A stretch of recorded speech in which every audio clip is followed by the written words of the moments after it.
करके मेरे घर का खेत का ट्रांसफार्मर ले जा रही है पुलिस।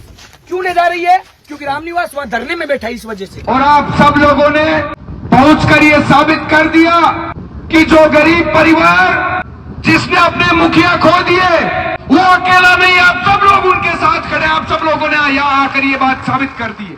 अगर आप ये सोच रहे हैं कि रामनिवास कुकणा कांग्रेसी है या कांग्रेस विचारधारा से ताल्लुक रखता है, इसलिए रामनिवास कुकणा के साथ पुलिस और प्रशासन ऐसा व्यवहार कर रहे हैं, तो आप गलत सोचते हैं।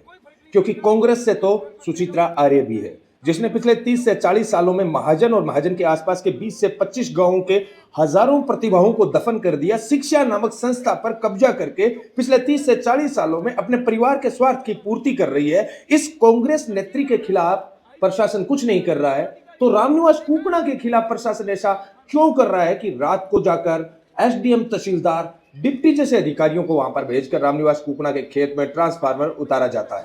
वो इसलिए साथियों, क्योंकि रामनिवास कुकणा ऐसे धरने में बैठा है जहां पर ओवरब्रिज गिरने से 6 परिवारों के 6 मुखियाओं की डेथ हो गई थी। उन 6 परिवारों को न्याय दिलाने के लिए रामनिवास कुकणा यह बात कह रहा है कि भाई उनके परिवारों को न्याय मिलना चाहिए, 50-50 लाख रुपए का उनको मुआवजा मिलना चाहिए, उनके प्रत्येक परिवार के अंदर एक संविदा पर नौकरी मिलनी चाहिए। ये कोई चांद तारे मांगने जैसी मांग नहीं है, ये सामान्य मांग है। जब करोड़ों रुपए लगाकर आप ओवरब्रिज बनाते हो और बाद में वो ओवरब्रिज गिर जाता है, जिससे किसी परिवार का चिराग बुझ जाता है, तो एक संवेदनशील सरकार को वहां पर बड़ा दिल रख के उन परिवारों को न्याय देना चाहिए। लेकिन दुर्भाग्य से बीकानेर संभाग के बड़े बड़े लीडर्स इस धरने से गायब हो जाते हैं। एक नौजवान आगे आता है और कहता है कि हाँ, इन परिवारों को न्याय दिलाने के लिए मैं धरने में शामिल होऊंगा, मैं अपनी आवाज उठाऊंगा, नौजवान साथियों को इस धरने के अंदर जोड़ूंगा और सरकार को घुटनों पर लाकर उनसे मांग मनवाऊंगा। जब रामनिवास कुकणा ये बात बोलता है, तब सरकार ये कहती है ऐसा कैसे हो सकता है भाई? आप चाहे कांग्रेसी हो, आप चाहे बीजेपी की हो, यहां पर न्याय की बात नहीं करोगे। अन्याय चाहे जितना भी कर लो, चाहे आप कांग्रेसी हो, अन्याय करते जाओ, सरकार आपको कुछ नहीं कहेगी।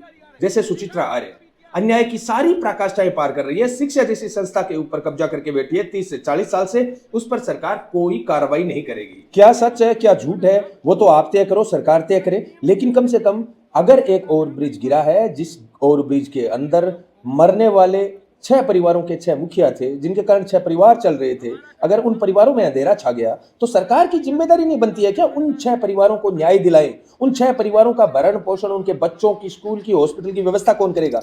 आखिर जन कल्याणकारी, लोक कल्याणकारी सरकार का दायित्व बनता है ये, और रामनिवास कुकणा ने ये मांग उठाई है, तो इसमें गलत क्या है? आप बताइए। गुंडागर्दी करके मेरे घर का खेत का ट्रांसफार्मर ले जा रही है पुलिस। क्यों ले जा रही है?